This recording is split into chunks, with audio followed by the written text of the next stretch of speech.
Hello there, it's Mike. And Katie. And this week it's episode 132. What are we talking about today, Katie? Jinkies. It's all about paranormal investigators. This week on Cup of Rad.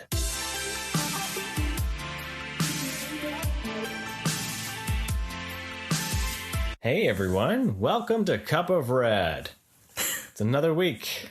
It's another something. You know what? This week went by really fast, and also it's like, wow, it's been like a really long time since we've been down here. Like, it feels weird. I don't know. It's just like, I felt like it had It seemed been like philosophical for a moment. I know, like it felt like a really long time since we like said that. Since we said hello? I'm not even like on anything, like, and I sound like I'm stoned or something. And like oh. You know, it was weird because I left work on Friday, and I turned this one light switch off that I turn off every Friday and leave, turn it back on Monday. And like, I had that moment where I turned it off and I was like, wow, like this week didn't feel like it flew I like that. Flew by, but it was like, wow, I just turned this on. And then like the weekends felt like, maybe because we actually got a lot done, and like I felt like we actually...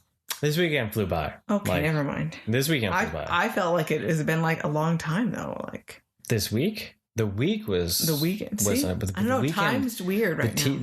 The weekend went by fast because we were doing all like this adult stuff. We had adult stuff to do this week, and we don't like that. No. We went out shopping and like just came home with adult things. Well, it was all like stuff we had to go get. Like power tools and blinds. Yeah, and light bulbs and coolant for the car. Woo! Like, what is this? It was like to the point where I actually I saw the John Stewart Green Lantern. Yeah. And McFarlane at their local EB, and I was like, oh, and it was like, no, we gotta buy all this other junk. You bought drill bits instead. Yeah. You bought a couple of My Hero books. Yeah, I got the using a coupon we had, which was a fun surprise. Coupon, so it only cost me $4 to get 2 My Hero books, so I was pretty cool with that. Yeah, it was a bonus. That was a happy surprise, but my bathroom is now like intense floodlight, like tanning bed UV in there. It'll be interesting to do like all makeup and everything tomorrow morning, see how that changed, because we had one light bulb that had been burnt out for a while, one that was then started to go, and then it was just too dark. I was like, okay, so Mike said we gotta get light bulbs, and then we got a brighter, whiter one because we had to get totally different style, and it's just like, wow. It was weird how hard it was to find light bulbs. Has everyone else had that problem where you're like going to go buy a light bulb and there's so many of them, and yet but there's not choices at the same time. Yeah. Or like there's so many different styles and you're like just trying to find like a basic light bulb. When did we, when I grew up, light bulbs had one color. Like now there's these, you know what? I think I really like the light bulbs we had, but now we can't find them anywhere. But they had like all these different shades, explanation right? For their but shades. They explained what types of rooms and situations they would be best at. So like, this is good for a bathroom, this is good for like a bedroom or a living room, or explain that. When you looked at this other brand, it was most suitable for, and I was like, oh cool, this will be telling me what. No, most suitable for general use lamps, and I'm like, every single one said lighting. Most suitable for lamps. What the hell is that? I figured a light bulb's good for lamps, or like none of them said they were good for anything other than, light fixtures. Oh, thank you. I appreciate that. Like, what? Yeah. So we just went with something, and it was a little whiter than we expected, but it's like when you turn on the TV in the dark. It'll be real fun tomorrow morning when we're half asleep and get up. So, look at this. See, look at what happened. Normally you get toy talk. Yeah. And you get light bulb talk. Weird shit's happening, man. Right. The universe isn't right. Toy traders, you need to get some more McFarlanes in, apparently.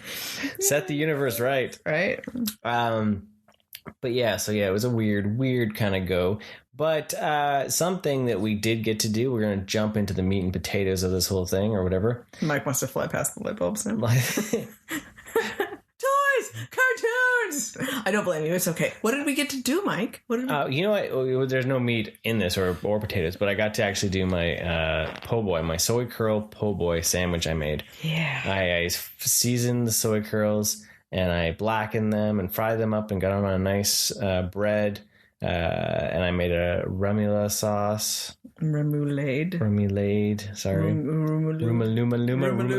Rumalaba. It was the point where you look it up and autocorrect and said, I don't know what you're trying to say. Yeah. It's another language. But it turned out fantastic. There's a few tweaks I'm going to make. It was so good. Yeah, so that first experience of making a vegan Cajun turned out good for us, so that's pretty awesome. Kiddo ate it, no problem. It even had a spice level to it. My mouth was actually a little bit on fire, and he was fine. He never complained once. He was just super happy. So it was a good level of heat to it because it was just really good flavor. Yeah. So that was really exciting. So now I'm going to be on a perfect beer pairing with it too. It was a raspberry. Yeah, it's the closest I could get to a purple haze up beer, here in Canada because we don't get a beta. So if you're in the States, finding a beta, a purple haze, oh yeah, baby. That was something we always had to import from California. Yeah, we had to go over to California and get it. Yeah. It was so weird. State of Nevada couldn't sell a beta. It's like, what? Nevada can't do something? Yeah, what? That's weird, right? Speaking of beer, what I found out? That the Anaheim Brewery closed down. Oh, yeah. That was pretty wild. I didn't expect them. They've been around for quite a few years, and they closed down. Mm-hmm. Random California beer talk. So you wouldn't think the pandemic would have actually caused a problem with alcohol sales, honestly, but they couldn't. Depends on how small they were for their have people production. There, right? Yeah. Oh, yeah. They depended a lot on that. Yeah. The local in-person. Well, I know California was hit a lot harder for lockdowns, and even we were, right? So that turned out fantastic. It was so good. So I'm going to continue my journey on plant Cajun. Yes. Cajun plants. Plant the happy Cajun. Plant Cajun, something right? He's dreaming of a food truck. I'm dreaming of a food truck, yeah. Yeah. That's what I need to do on my weekends. And it was great because we would watch. But then you guys would lose out on podcast if I was working a vegan food truck. I know. And I would be the only one who get to benefit from it. But we would normally watch something when we ate at dinner on the weekend there, and we decided, no, we're going to listen to awesome like French Quarter music.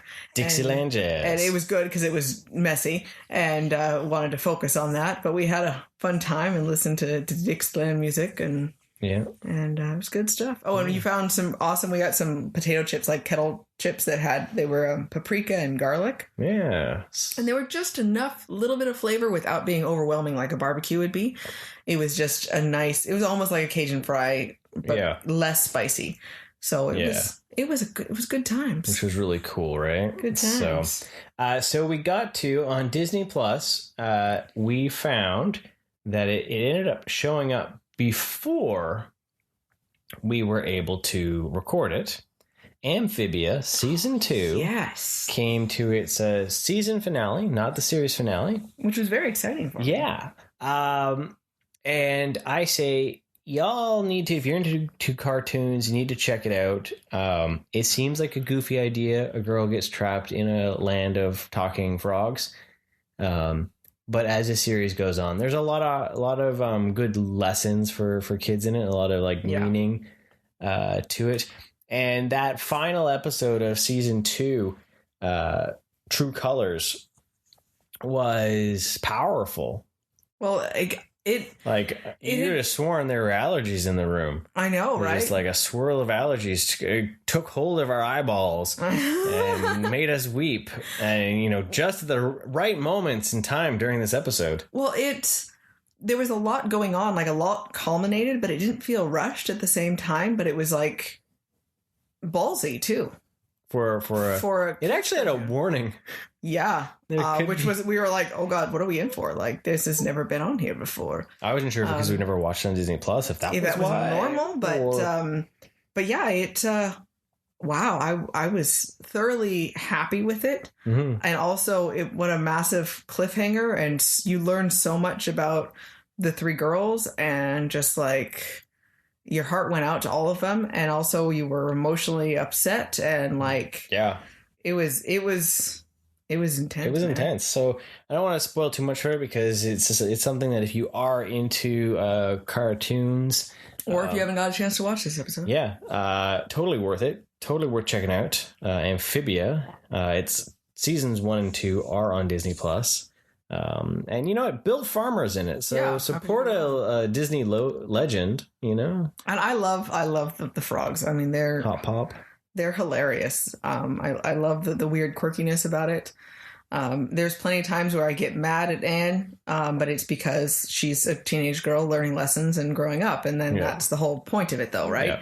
Yeah. And they have their problems, and I think once you see, like, especially with the finale, you see how much she's grown, and you see what a huge change it's made, and you're like, oh wow, like a lot's actually happened in this. So yeah, I'm really happy with it. What's kind of cool is I was really worried that we were gonna lose out once Gravity Falls went for those quirky kind of fun, full story driven ones, and Disney has replaced it with Amphibia and the Owl House, and the Owl House is coming back in a couple weeks here. I'm so excited for season 2. So hopefully it's gonna kind of build off of that magical world that they created. So, you know, if you're into Gravity Falls, it's worth it. Those ones for sure.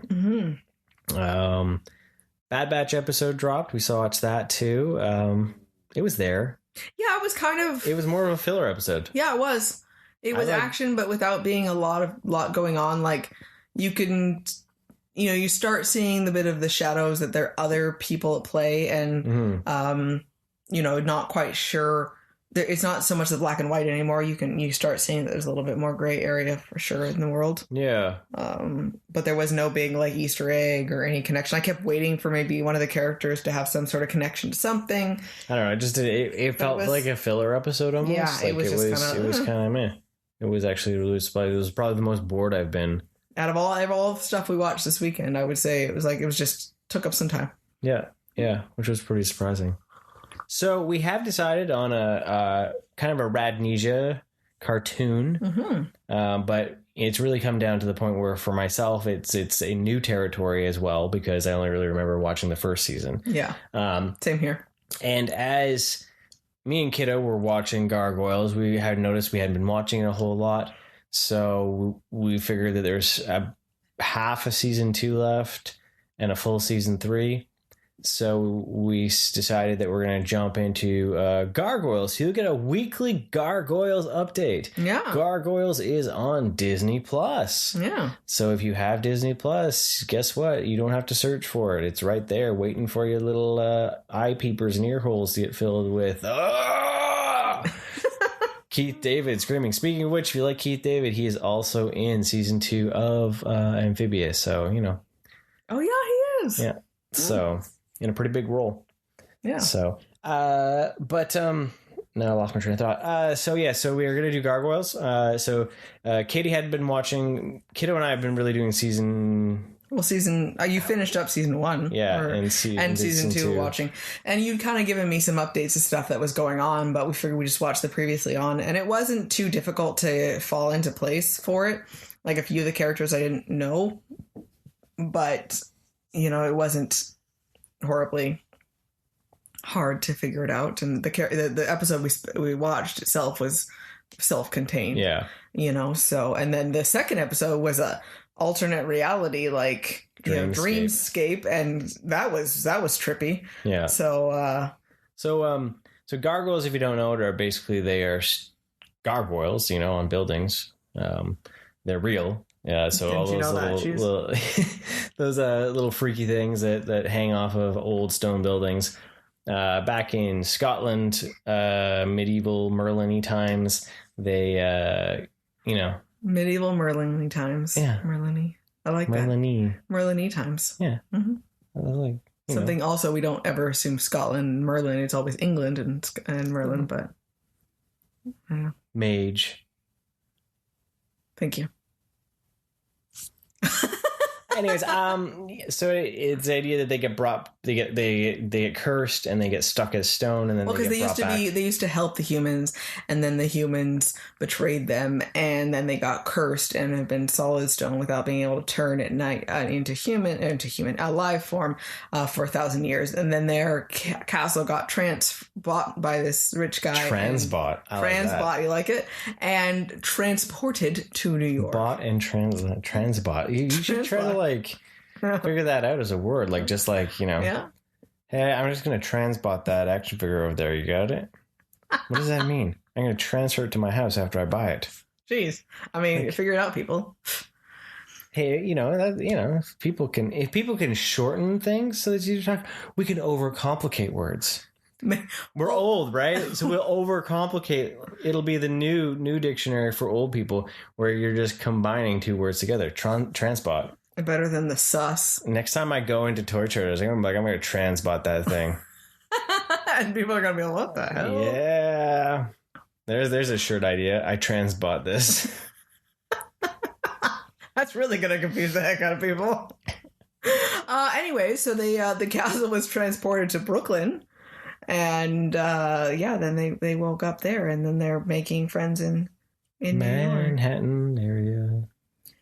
You know what? When I always used to think like their is it Alicia? She just always, it would remind me with Turtles and like April O'Neil. Like it was just like, oh, it totally was. Always that it's that model, right? Yeah. So totally was. It's the it's the human lady that has to make friends and keeps her secret and helps them. Yeah, but she's more badass than April O'Neil, right? You're talking about April O'Neil's awesome. I'm not saying she isn't, but like at least she's super badass. She's a cop. Yeah. She's a detective, not just a cop. She's a detective. Yeah, that is true. So now they're on like some mystical quest on this magical boat. Yeah, so season 2 gets fog. Weird. Like it was like it was straightforward. There was a bad guy. They were just learning about New York and fighting him. And then I come in on season 2 and they're on a boat visiting Avalon. And there's aliens. And like, what the hell happened? Well, season 2, they somehow, I forget actually how they get on the boat and how they get to Avalon, and then they get on this boat that takes them through the mist, and it takes them to where they need to be, not where they want to be. So they keep going on all these adventures, and you find out that there's gargoyles and like... And it's something to do, I'm assuming, with his little Phoenix Gate time travel or portal thing. No. No, he said he had to get that from someone because that was where... Because he said something about when, that they needed that to be able to not stay adrift in space and time for all eternity. Like weird things are happening. Yeah, it got super sci-fi. But you know what? I was more afraid when the dreamscape thing happened, because I'm like, okay, there's robots, there's super sci-fi, there's like AI technology, like Lexington goes like crazy. It's all gone off just haywire. I'm like, is this where it's going? Like, this is definitely not the Gargoyles I remember. Kid is like, I don't want to commit to this being a Saturday morning cartoon. Shit got weird. Danger. Like, where's my Thundercats? There's robot gargoyles everywhere. Like, you know what? I didn't sign up for this sci-fi. Thundercats was one thing, but geez, oh. Too far. But no, I'm enjoying it. I'm curious. Like, I know season 3 is officially from the creator Les Weissman. Like non-canonical. Non-canon? Yeah. Canonical. Canonical. Canonical, my mononical. Canon. It's not canon. That would be the best. It's not canon. It is not canon. Because it was done by a different studio and not the same writing team. You know what? I said the word all over and over again. I have no idea what was not canonical. Season 3. Season 3. Okay. Because it's called the Goliath Chronicles. Oh yeah. Okay. So, but we figure we'll try to finish that up because with the Owl House coming, and then also too with He-Man Revelation in July there. Ooh, yeah. I don't want to jump into anything too long standing. Yeah. Yeah. At least this has that way we can like bookmark it off. This has kiddos attention, and it's timely too because NECA is going to be dropping Goliath in July, so it's kind of like a theme. There you go. A theme, and hopefully we'll find out more because they said they had 7 figures. So I'm curious to see who they're going to bring out. All the gargoyles. I want to like put those, if they're like depending on their weight, on like some fishing line and hang them from the ceiling. Now you do realize you need to start working on the castle, right? Or some sort of skyscraper to have them on. Yeah, that's where extreme sense needs to come in. Can we take like one of our bookshelves and make it into a skyscraper, like a facade on the outside of it? Yes. You said facade, right? Facade. Okay. What do you think I said? I don't want to repeat what I think you said. So, So because you might think it very odd of me. Oh, okay. So we dug in a little bit more to Disney Plus after we watched some things on Bad Batch and whatnot, and we found this new. We still had coffee left. We did. We can't get up. Well, no, this wasn't. Yeah, because after we had watched Amphibia and our allergies had kicked in. Then those allergies. Damn allergies. I mean, we found Niagara Falls. There was a banner called was it Disney Launchpad? Yeah. And they were they're live action little short movies, like 12 15 minutes, 20 minutes, something like that. And they're kind of pushing some bounds for social acceptance, that those stories that should be told that haven't been told, and different portrayals of them, and kind of talking about different situations that we don't normally see in media, quite honestly, especially for that age level. And for some, so it's interesting because it's maybe something that would have been a little bit more of a independent or a film festival, like that type of thing. It's kind of cool because it's family orientated. Yes. Right. It's not. It's very positive. It's not trauma, and there's no, it was totally. I felt completely comfortable putting it on for kiddo, right? Yeah. And so the first one that caught our eye was the Last Chupacabra. Yes, of course we had to watch that one, and it was super trippy and weird, but I still loved it. And damn, the allergies kicked in. Yeah. Full on allergies. And so this one here, it was talking about the concept of celebrating heritage, and in this case it was Mexican heritage, Hispanic, the Chupacabra itself, and she's an elderly lady living in LA. And it started out, it was super trippy with she was like a tourist attraction. Trolley car pulls up and people are taking pictures of her, and there's like narration about this is the last of her kind. Yeah, and she's got a little tamale cart, like a street cart thing, and talking about how they used to wander around LA and sell their food, and it was a tourist thing, and they're all just snapping pictures of her. And then when she talked to them, they freaked out, and then they threw money at her, and then the trolley car takes off. Yeah, and I was just like, what the hell is happening? I was like, this is really disturbing. And but she's so happy, and she's, I don't want to sound derogatory, but this crazy happy old lady. But it shows her, she walks home, and she's just got it was this really cozy little tiny place, and she's just got full of cultural artifacts for her life, and heritage around, and she's got all these puppets, and she's like kind of talking to them and everything like that. And like she kind of children almost. It's cool because she goes in and out of speaking English and Spanish, and it would go to the subtitles for it, and so you had that little bit of a blend of things, the way she communicates, and then she ends up summoning she had a Chupacabra puppet, and there was what appears to kind of be an earthquake, almost what it looks like, and the puppet basically comes to life, and it's showing her, hanging out with it, and it's like a cat or a dog. Yeah, and that's how it was kind of acting, right? And kind of looked like Stitch. Yeah, it totally reminded me of Stitch, and so it was very heartwarming, and the end of it just. It was at first because I was like, well, this is strange. Like it definitely felt like an art house film. Yeah. And it was just like, this is really weird. We're going to keep watching. And then once it was over, I was like, wow, this was just beautiful. Yeah. And it just warmed my heart. The very ending of it just totally set everything in place. Yeah. What happens over the credits is hilarious. And it's just the best part of it. And it just like is this culmination of things, and it made me so happy. Yeah. I would highly recommend it. And we watched the second one in it, but I'm very excited to watch all of them. Mm-hmm. So the second one we watched was two or little, the Little Princes, the Little Prince. So it's like the S's are in parentheses. Yeah.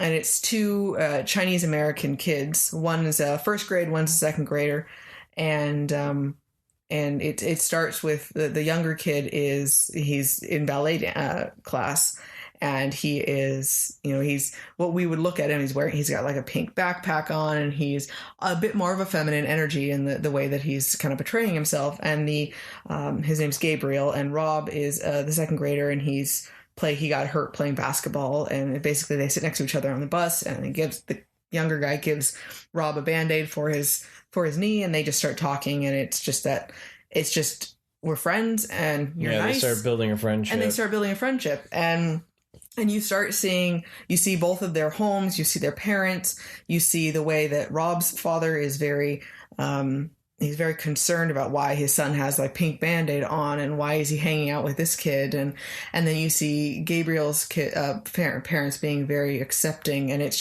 shows their friendship and their, and how, the kids can grow a bond, and the parents can, how different parents react. And it was great because it sparked a conversation for us to then have with kiddo about different things, and it makes you think about how our world is stuck in a certain concept over what colors kids can like, what toys they can play with, what activities they can do, as somehow it's defining gender or anything like that, and or anything of acceptance, like, and it was really well done. Mm-hmm.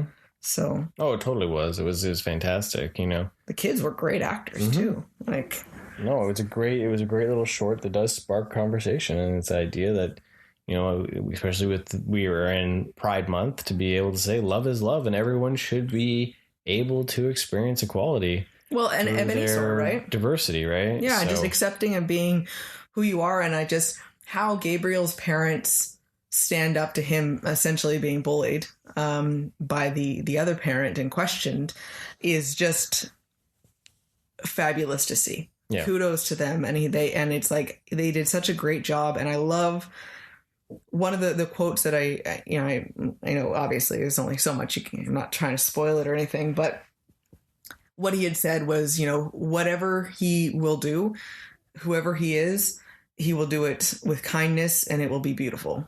Yeah. And I think that's all as parents we should ever hope for, is I could care less what kiddo does for a job, who he falls in love with, what his favorite color is, what his activity is. I could care less, but I do care that he is kind and helpful to the world. And I think that's all that matters. Yeah. So. Yeah, no, they're really good, and I'm excited to watch the other ones too. And it is proof that I think these kind of things, these shorts, as much as I know people want to see more in Disney's main line, the only way that we'll start seeing more of that diversity in the main line is if we start sharing and enjoying the small little bits that they are trying to put out there.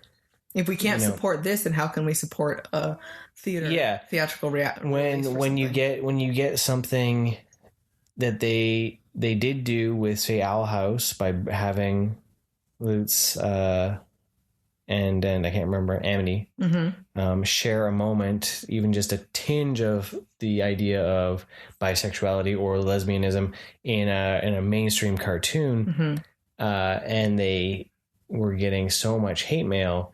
That we have to start being able to be okay with that. But I'm trying to figure out my words here probably.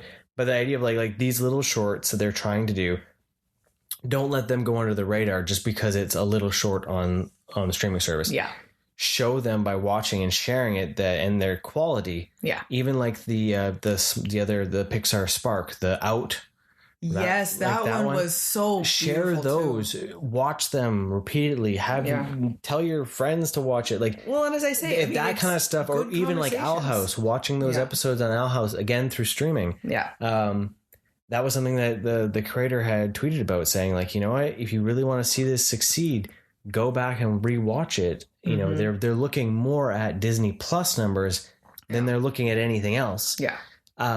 Well, I'm very excited to watch more of these Launchpad shorts.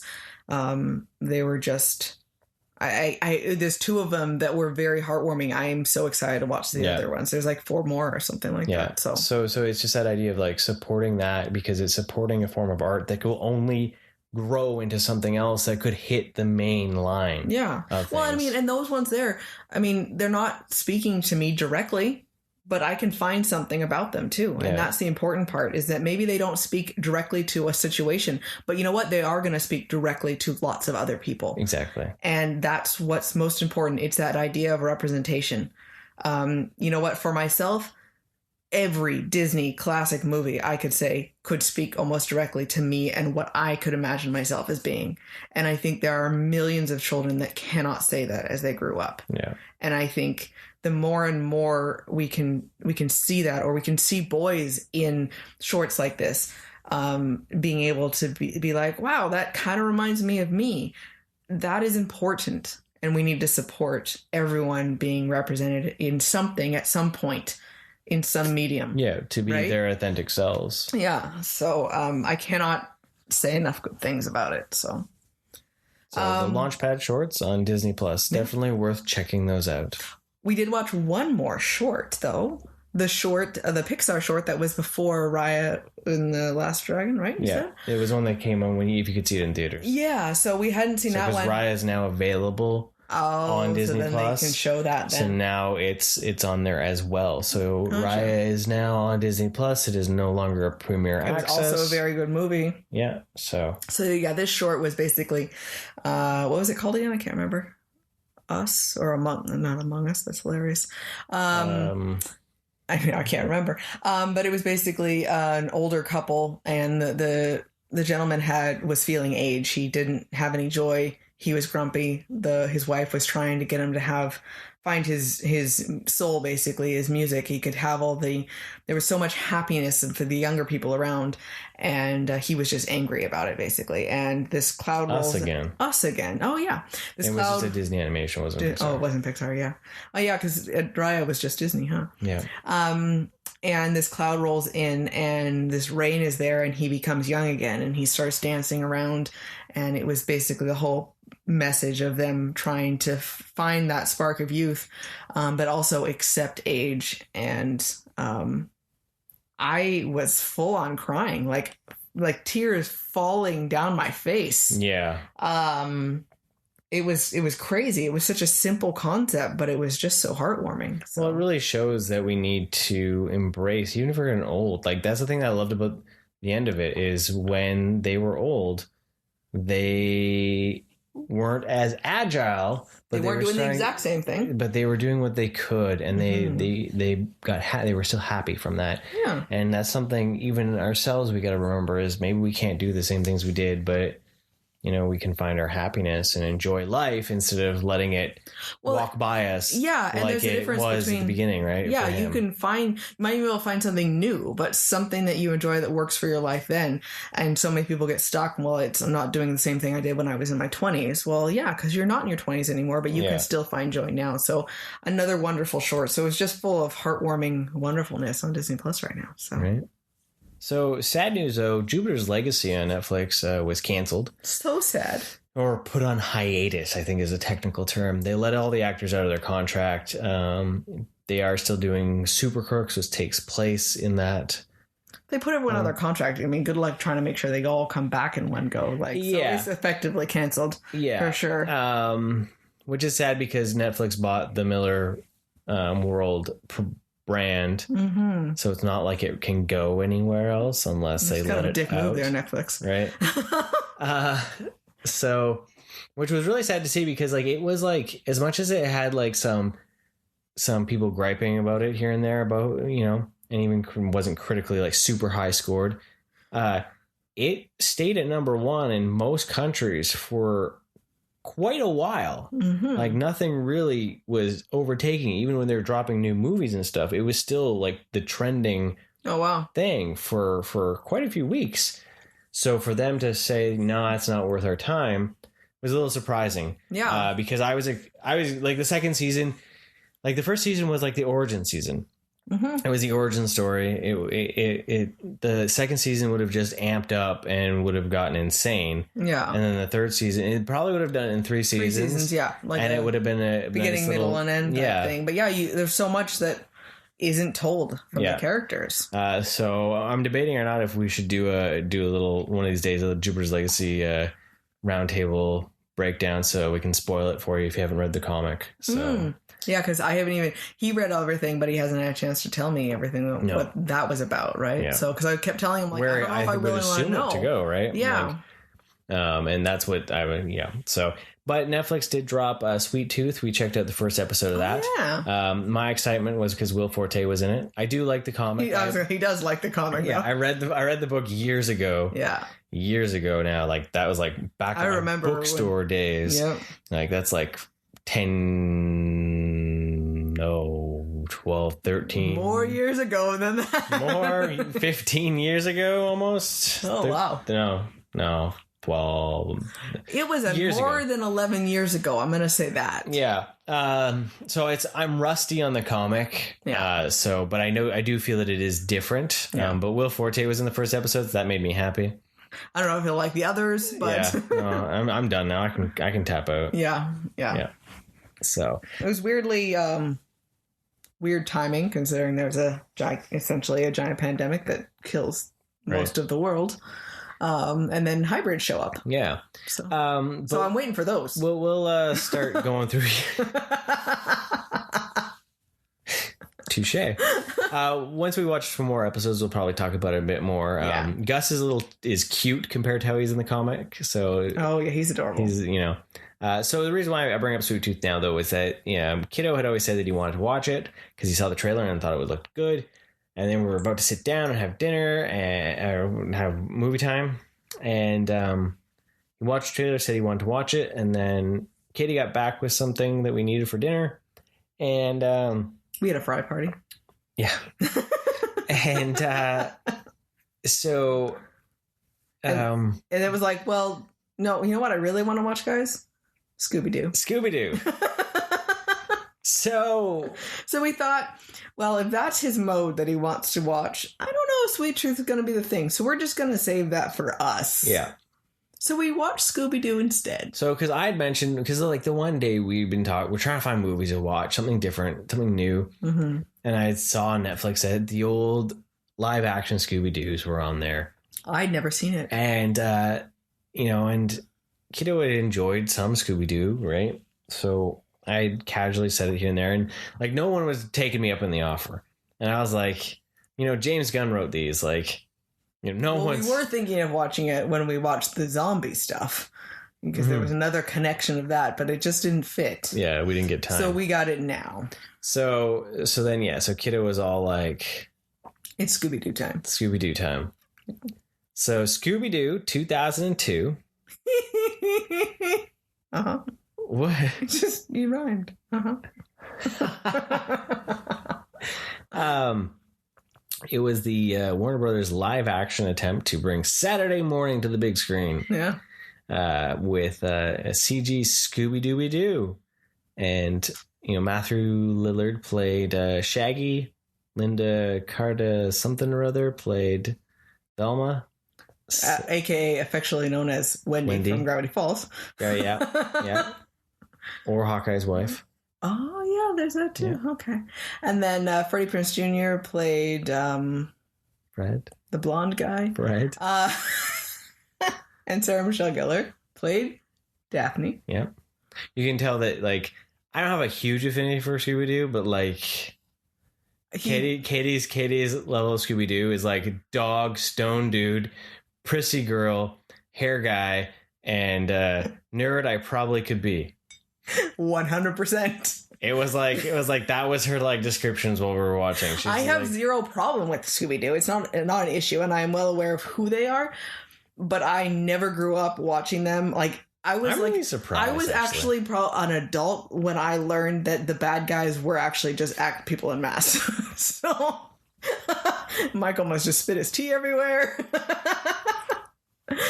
That's funny. Yeah, to me they actually were monsters. And then like when you were telling me the fact that they're actually just humans under masks, it was like mind-blowing philosophical. Yeah, because like Scooby-Doo taught us that all monsters are human. And I was just like, American Horror Story told us this is amazing. Yeah. Like kudos to them. Like I'm impressed. But no one understood it though. No, until nowadays, and they're like literally preaching this to you. You guys. everyone that's bad is just people. Well, but they're all either emotionally charged or greedy. Yeah. The businessman will most likely steal your land for something stupid. Yeah. Hidden. And everyone was like, you know what I learned from Scooby-Doo? To be that guy. Yeah. To wear a mask and screw people.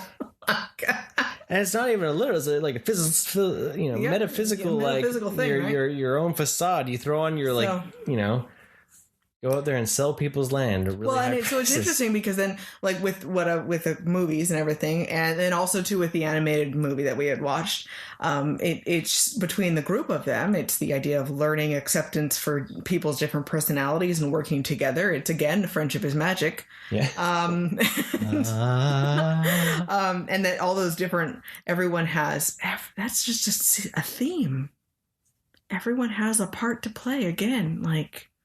You all have the extremes of personalities. See, that's when your friendships don't work. Is when you don't find everyone to compliment you need to have the jock and the nerd and the pretty girl and the and the stoner and the dog. I mean, come on. Hey, do you ever wonder if like everyone's friend cliques are all the same people? So no wonder they just bicker all the time. Yeah, right? Yeah. You ever wonder though if any of them can actually hear Scooby talk, or is it only Shaggy? Yeah. Well, I find it funny that he actually was barking. Yeah. And it's like, so what? How does he decide to bark or speak English? So that's why I think Shaggy it's like us with our cats. We talk to our cats. We assume we know what our cats are saying because we just tell. Yeah. Yeah.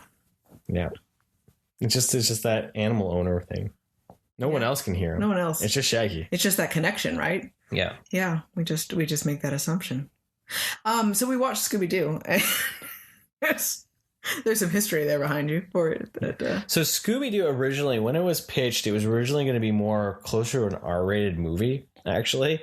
It was actually spoofing itself. Like, it was like hard-edge PG-13. I don't think it was ever supposed to be actual R. Yeah. But it was supposed to be more of like a meta spoof of itself, within itself. Well, and you can tell that. And then...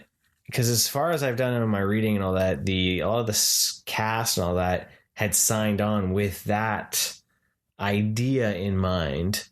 And then the studio kind of came in and did its little magic and cut it down and changed things. Well, you can tell with some of those narrative jokes where it was like, I mean, obviously it's not a far stretch to say that Shaggy feels like the stoner of the group. Yeah. But there's jokes that are clearly... oh, here's my group of fans, and they're clearly the stoners. Yeah, that was the second one. Well, okay, but we'll go to the second one too. But the different groups of people that are around. But he's also in the van. Yeah, and it's totally a play on looking like he's hotboxing the van. Yeah, but they're actually just cooking food. Yeah, but it all like of that, eggplant, and they're cooking eggplant stuff, which is hilarious.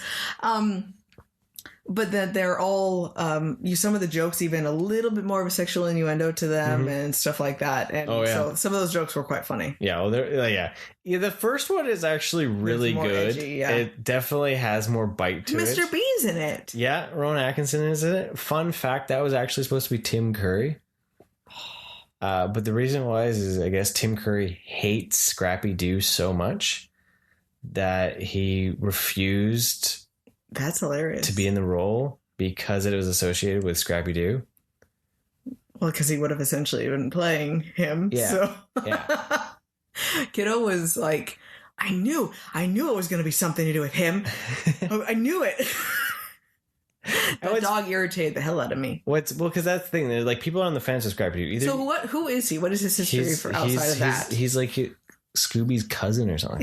Is he a bad guy in the cartoon? No. Okay, so it was just this movie? It was made to be, yeah. Okay. Because he's scrappy. He's, Is he like the fighting dog like idea? I mean, that's the idea of the Scrappy. Well, because he's a little pint-sized dog. So is he just angry with the world and like, I need to just, okay. Yeah.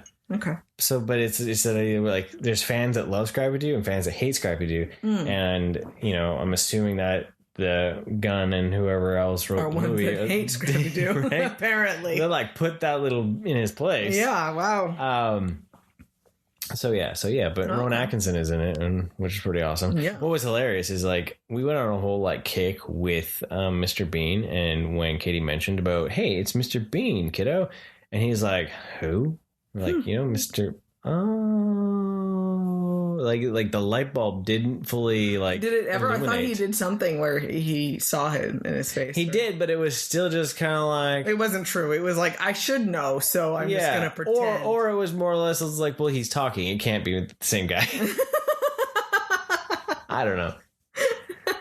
It's weird. Oh yeah. So but yeah, they're weird. But I think out of all... Okay, so because we're gonna start blending together. We also watched the second one.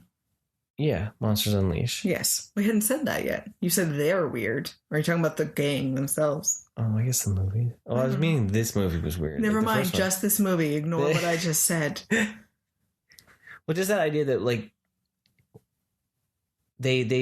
both of them even they're so cartoon come alive versus ones that try not to be. Well, I love like Matthew Lillard does an amazing job looking like the animated version of Shaggy.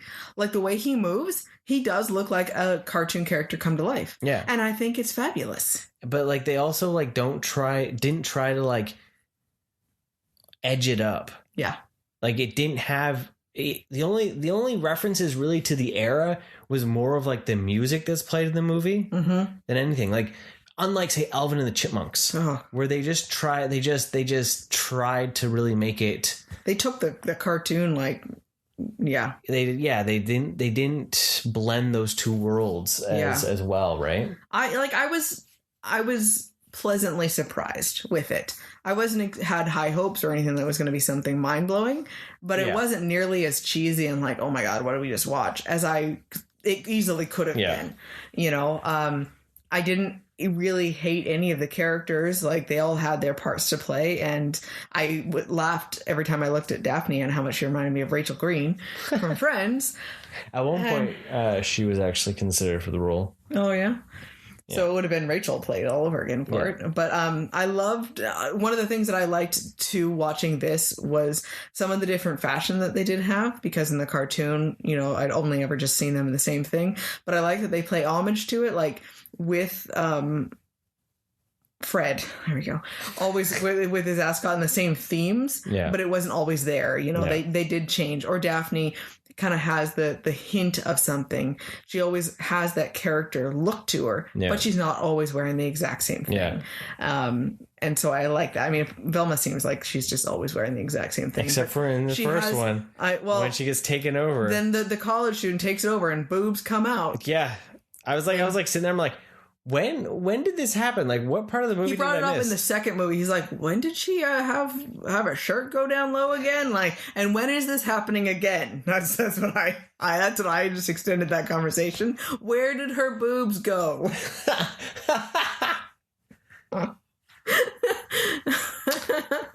Understandable. Well, it was just, it was more or less like, because like, I'm like, when we were watching the first one there, and they're like, I don't remember how it went from having a turtleneck to suddenly being where I was like, you even said, you're like, wow, those are boobs. And like, I looked up at the screen and I was like, yeah, when did this happen? No, like, it was because the monsters took her over, but like it never ever clearly shown or stated or anything. It's just like literally. It was, what I think it was meant to be. It was meant to symbolize her dramatic change, that it wasn't actually her anymore, right? Yeah. But I mean, the others, they didn't change anything. It wasn't like Daphne was suddenly covered up or something like that. Like it was just that weird moment, and then that's all I could see the entire movie. And then it was just boobs from there. It was just like, I don't even know what happened. I was just like, just boobs.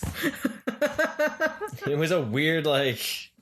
So she in Gunn's original script, Velma was supposed to be gay. Oh, okay. Or lesbian. But the studio in that time was just like, nope, not happening. We're cutting it, right? Yeah.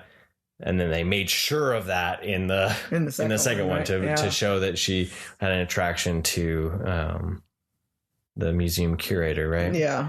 And, it's always been in that history that she's supposed to be The undetermined. Yeah. It's just, well, it's the idea, is it just not really needed to be said, or is it, or just not explicitly said, or it hasn't been something like explicitly that, said as far as I know.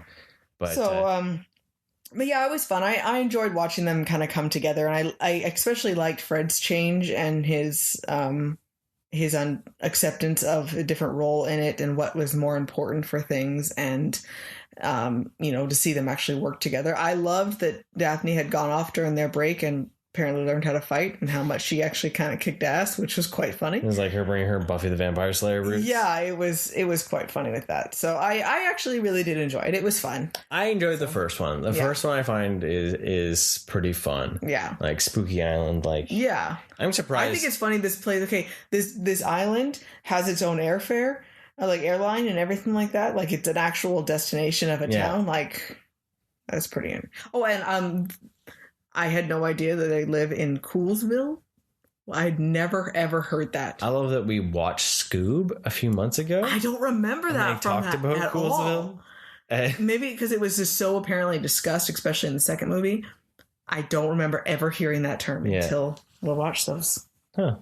Super weird. Second one, Monsters Unleashed. I like the monsters in it. It's kind of cool to see the monsters come alive. Mm-hmm. But it's definitely more kidified. Yes. Right? There's a lot more fart humor. Yes. There's a lot more goofy, like weird, like gags. There's lots of dancing. Yeah. Like 2 dance scenes. Yes. So, but it's kind of cool that it had some twists and turns. The first one had a pretty big fart scene though. Yeah, but this one had like multiples pulling out. So yeah, it had the Velma's fart scene, and it had then like so many Scooby's fart scene with the flames. Oh yeah, Save Their Life, and so it had more farts. More farts. That's what happens when they're like, you know what, a sequel needs. Yeah, we need to tone the boobs down and amp up the farts.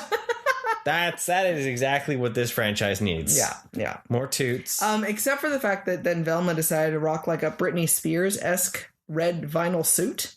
That's what I got from that. Yeah. I was mad at Daphne for that. Why? Because she goes and Velma's saying, how can he really like me like this? He thinks I'm like this. Well, then you should just change yourself into that person. Yeah. And I just wanted to slap her and be like, what the hell's wrong with you? What kind of advice are you giving? Right. And puts her in this horrific outfit. Yeah, it reminded me of Austin Powers. That was a boob. Oh, yeah, totally awesome. Well, and then between the Seth Green there, too, like, it was just like Austin Powers just all over it. And we're just like, oh, my goodness. But yeah. I like that she was wearing her sweater underneath it, though. Yeah, that was pretty funny. That was funny. Like, it still had some good merits, but like, if I would say like, hey, first one was definitely better than the second. Why do you want to watch the first one, right? Like, I liked that that it was unsure who the bad guy was. Back and forth as well. I mean, the first one did a good job for sure. I mean, of not knowing, but the second one, went back and forth, and it was definitely made me feel like the ripping off the mask off and feeling, well, who's really underneath and behind all this. I like the double fake out, right? Like, so, but yeah, it was, the monsters were pretty cool. And, my favorite scene of the entire second movie, was Fred jousting on the motorcycle. Oh yeah. That may have taken the cake for the entire both movies, though. Yeah. Because the song with Bon Jovi too, like it was weirdly like epic. Goosebumpy and epic. I'm like, this is happening. Yeah. Oh my gosh, this is amazing. Like the best use of a pop culture song ever right now. Right. Out of all the songs that are played throughout the 2 movies, like that was just like this is so amazing. It was like the slow-mo reveal of the motorcycle. Yeah. And then the music started playing. Like, this is so much more hardcore. Right? And you're just like, wait a minute. And then he gets on it and grabs the thing, and then he's like, all right! And tears off. Do this! Yeah, no, that was the best part right there. That's actually, besides the boobs in the first one. Probably. Boobs and jousting. Yeah. Yep. What else? Apparently we need to watch A Knight's Tale. That's one of the best movies ever. I've seen that so many times. See, that's why we can't RADnesia on it, because there's nothing to talk about for that one. Because you could probably RADnesia that one without even watching it. I could. Oh, right. Totally. See, and then there's some movies like, the fact that I didn't know about Scooby-Doo, and then there's other movies where I've watched it 1.5 million times. And yeah. See, what's weird is like I remember bits of Scooby-Doo too, but I don't remember watching it. You want to know what the only scene that he said he remembered while we were watching it was when Scooby and Shaggy walks in and be like, they're dressed like pimps, aren't they? That was the only thing. The only My pimp senses were tingling. The only regulation that he had. I'm like, so you have seen this? I don't know. How did you know they were gonna be pimps? Like, my pimp senses were tingling. Most likely would have been on the advertisement. But why would I remember the advertisement? Because you remember things like that. Well, at least I was gonna have a superpower about my pimp senses. Okay, you have pimp senses. There we go. Now you remember I feel whenever cool. a pimp shows up. Yeah. I don't know how it's ever gonna help you, but sure. And down in the city, big city, and I'd be like, that there was very much of a cartoon scene because it's like, seriously, it's a freaking dog. How do you not know it's a dog? Because no one, even in the first one, when he shows up with the airplane, and Fred's like, "What's with the ugly old lady?" I know, right? I was like, "Oh my god, you guys are so dumb." I liked though that the old man was, he seemed regretful at the same time, and I thought that was quite funny that Shaggy was basically like, oh, he actually doesn't hate us, and no, he actually still really does hate you. Yeah. Like, no, don't even pretend like you still ruined my life. Yeah, like so some of that was really fun. So there was actually a lot of fun moments, and I'm glad we watched it for sure. Yeah, there we go. It was super fun. Yeah. So Scooby-Doo. Kiddo was laughing. Yeah, more than I expected, actually. Yeah, like he can watch Tenet, and then he can watch Scooby-Doo. He's like, yeah, I want to watch Interstellar, guys, and I want to watch Scooby-Doo. So, Oh, yeah. Wait, what? Good stuff. So, paranormal investigators. That's what this whole thing was about. That's where it came from. Mystery Inc. Yeah. They investigate the paranormal and disprove it. And on the flip side, we watched another movie this weekend, The Conjuring. The Devil Made Me Do It. It's a third installment in the Conjuring series. AKA what should have been known as just The Conjuring 3. That really bothers you, doesn't it? Well, because I was like, wait, the second one didn't have a subtitle. It was just The Conjuring, like Conjuring 2. Like, you know what bothers me is because The Conjuring 1 and 2, it's not like you have to remember what they were about. This one, I kept waiting like, okay, what's the subtitle? It's this? Okay, it must be this. Oh, it's got to be in this. Yeah. And it like gave you a sense of where the movie was supposed to go. Yeah. And that I realized actually kind of bothered me. Or I was waiting for that line to be said. Yes, that too. Having that moment. He said the line. He said the line. Right? Like, so it will be referred to now as The Conjuring 3. So the Conjuring movies 1 and 2 are the fictional versions of Lorraine and Ed Warren. Yeah, they're based on true events and their story. Yeah. They're telling of them. And they were directed by James Wan. The third one... Still based on the Warrens. Still based on the Warrens. Not directed by James Wan. It is directed by the dude that did The Curse of La Lorna. Oh.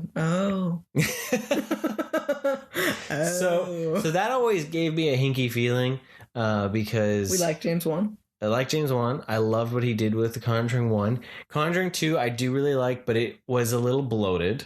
It was sequel bloat, but there was a lot of like ambiance. But it still freaked the living bejesus out of me. Right? Now, both the Conjuring movies. But I love it so much. The Conjuring movies, especially the first one, is like the closest I've ever seen Hollywood bring to life the feeling of a haunting. Yes. Not necessarily like the jump scares in it, but the ambiance. The ambiance and the way the music is played. It's the unnerving aspect. Yes, where it's like there's that like the hair standing on your neck. You feel like something's there, but you're not quite sure. Is there something in the shadow? Are like, am I going to be is there a scare? Isn't there a scare? Well, it makes What's me want to kind of climb back in my couch and push away from the TV. Without being almost too big and grand and telling something fantastical or wild and crazy. In reality, both of them, the second one, you kind of get a name and you get more faces to what they are. But the first one, you really don't even have a face to it. It's just like that, like really like something is here. And it's that creep factor. Every time we talk about it, though, all I want to do is go back and watch them. Like, I am not a huge fan of horror movies, and I love those movies. Like, I really do. And it freaks the hell out of me, but I love them. So like, there's just this essence to them, right? Mm-hmm. And the Conjuring series spawned sequels. Yeah. You've got the Nun spin-off, which isn't bad. It has some of that ambience. Yeah. But it had got ambience, a funky and then ending. it got the end. It got weird. Yeah. Then you got the Annabelle series. There's 3 of them. Oh wow. They're not bad. The first one, Creation, I think is the best of the 3 Annabelles. Mm-hmm. The Comes Home was a little lackluster. Starts kind of blending together. Honestly. Yeah. So now we finally get the third Conjuring. Mm-hmm.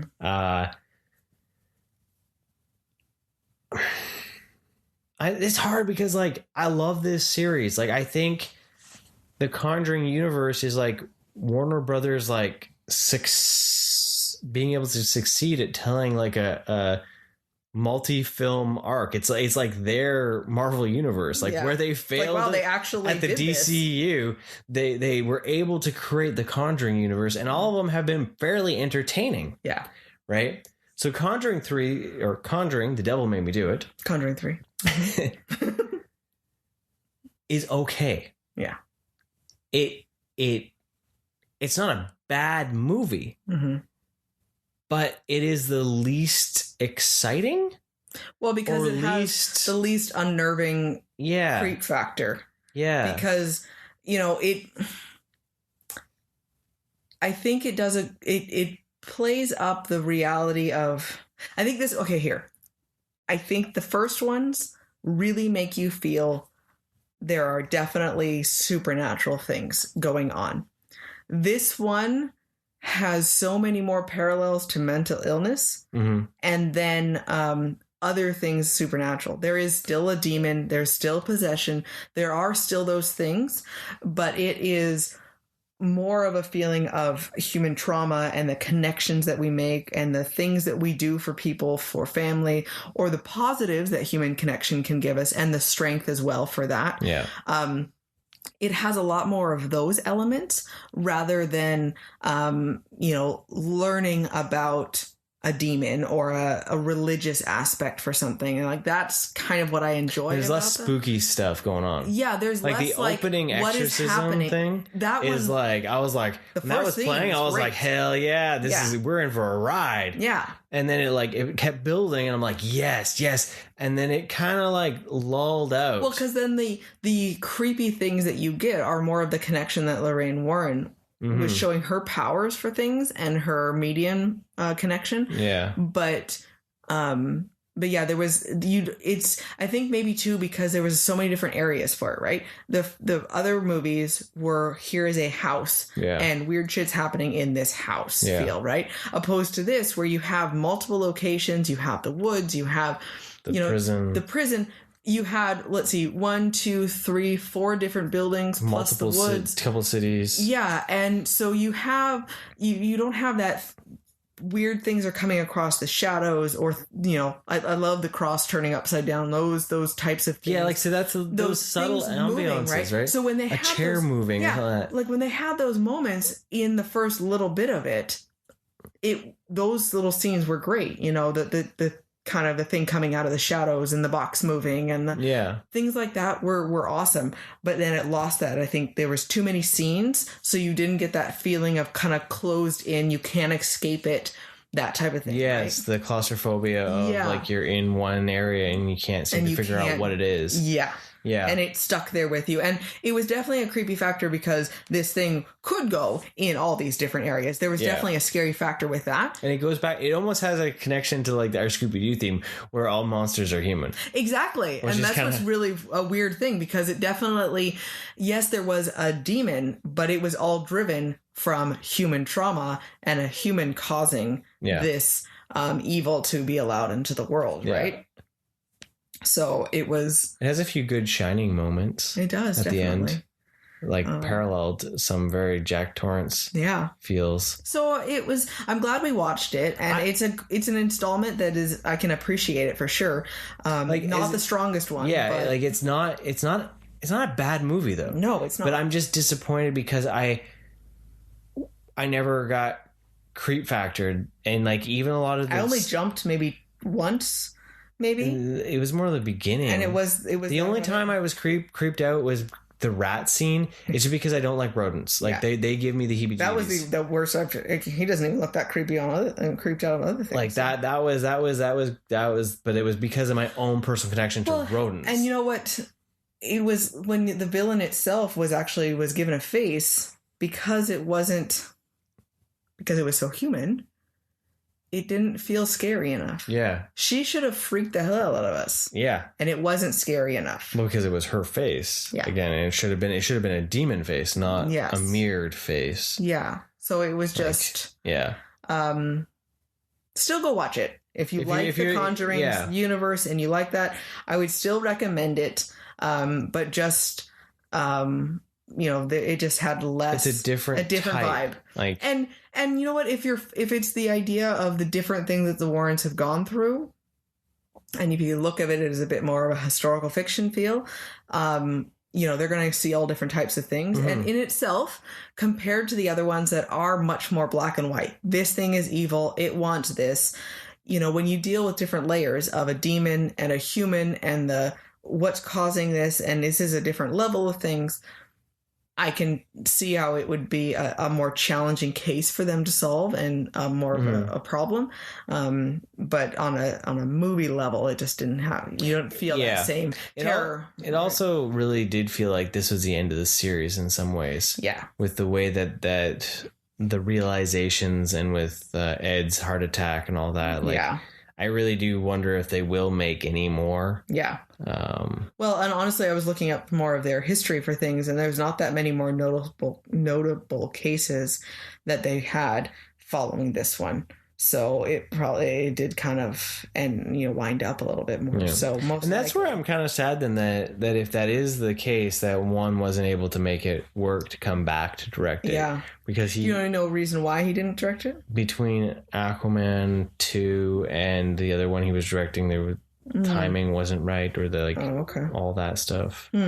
Honestly, as much as Aquaman was fun, I'd rather see one on Conjuring than Aquaman 2. Anyone can do an action movie. I'm sorry.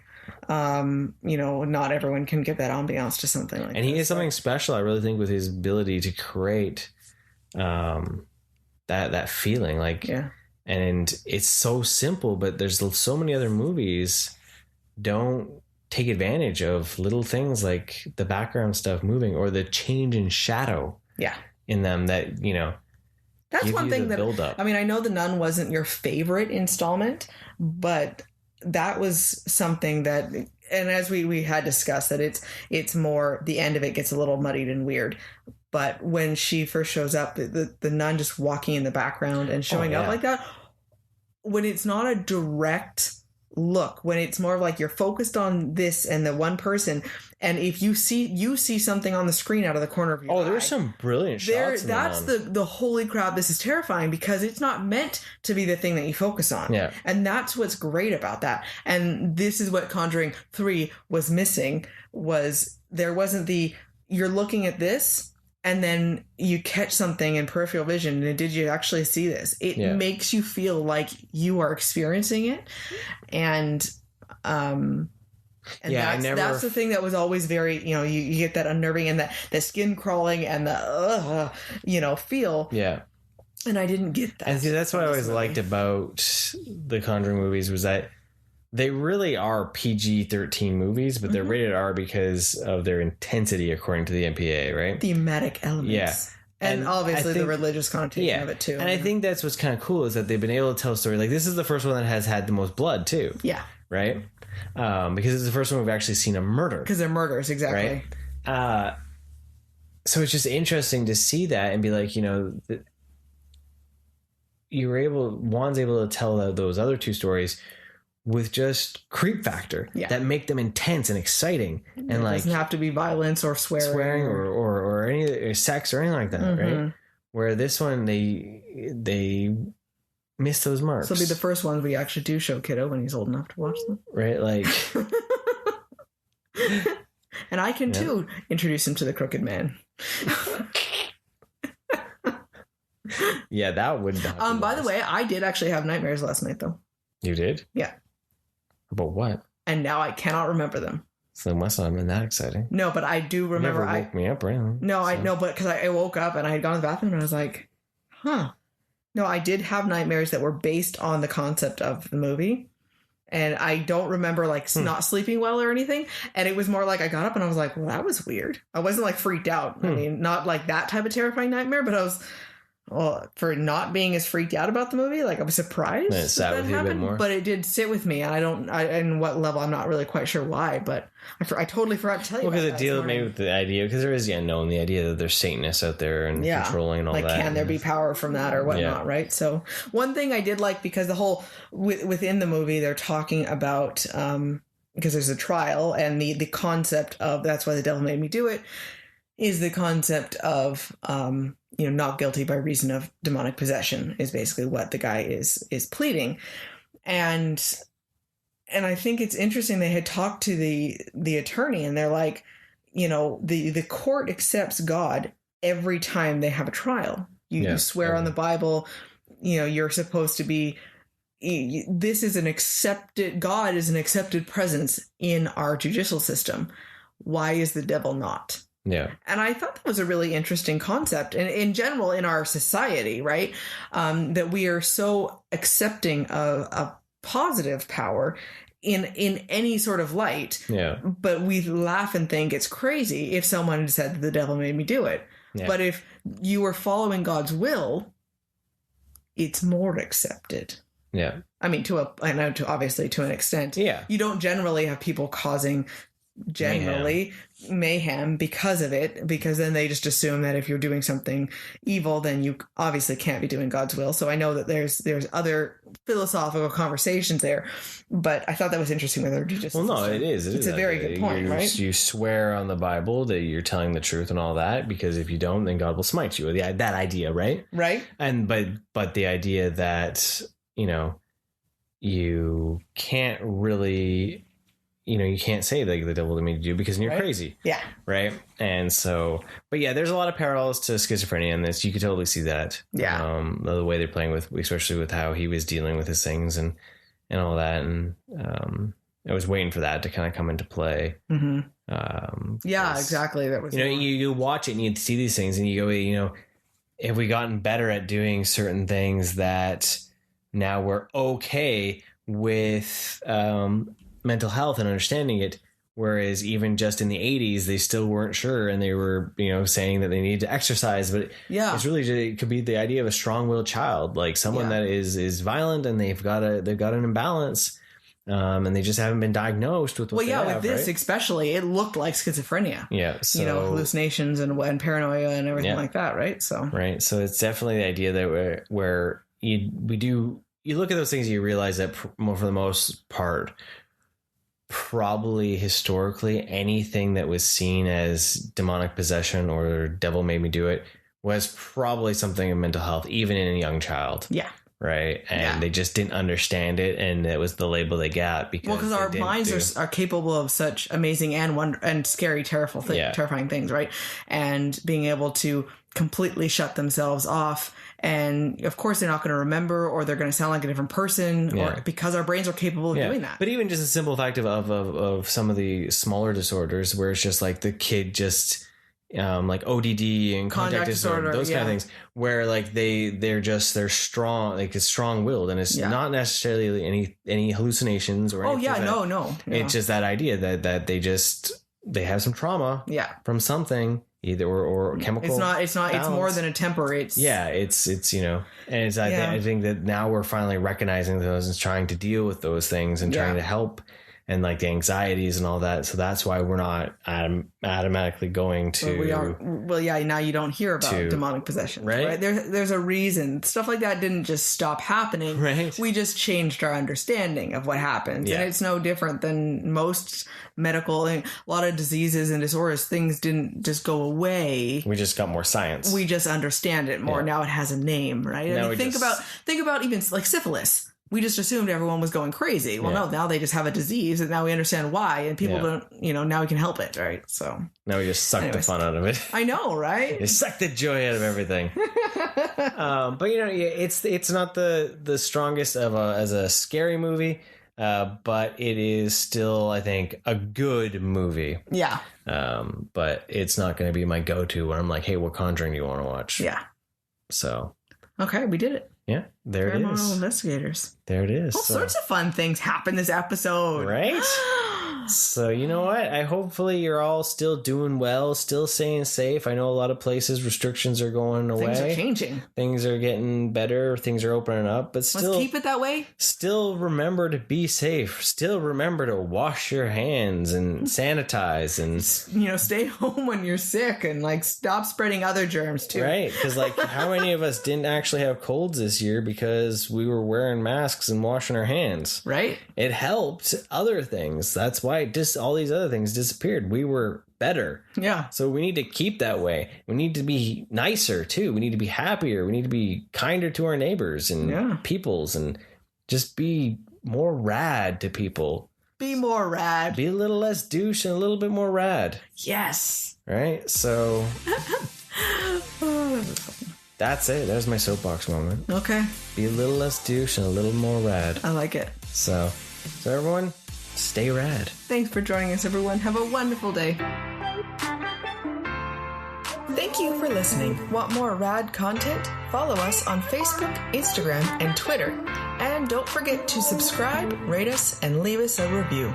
And remember, be excellent to each other and party on, dudes!